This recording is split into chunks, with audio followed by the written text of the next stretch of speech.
and the lights come down, and the curtain goes up.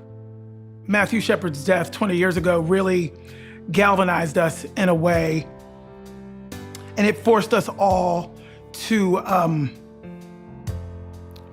really face our fears. When Moises went out there and created the Laramie Project, he went to the people who lived it. He got their words, he got their feelings, he put them down. The Laramie Project for me has two kinds of legacy. One legacy is the story of the play and the story of how not only the town of Laramie, but how the country and the world responded to this murder.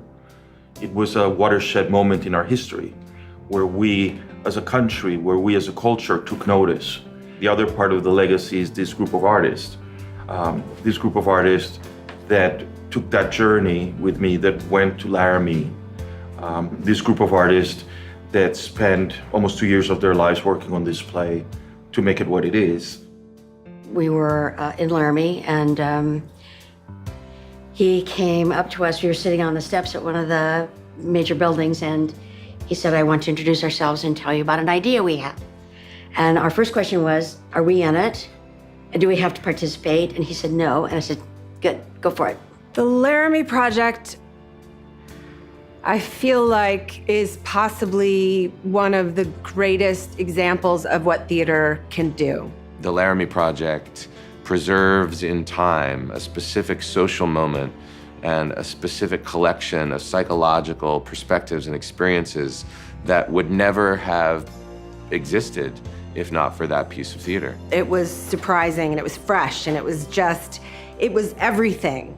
It's allowed the voices and the experiences of people who are touched by Matthew, by his family, and by his tragedy to continue on for generations to come. Theater that lasts still speaks to us. What theater does is teach us who we are. Theater is actually more important than ever because there is an immediacy to the storytelling and being in a shared space together. And the connection that we have between each other. Theater is belief. It invites people into a conversation.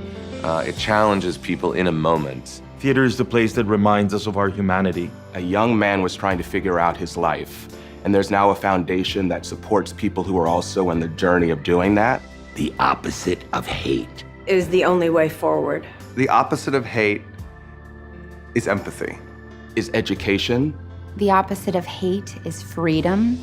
The opposite of hate is getting up every single morning and recommitting yourself to the fight for equality.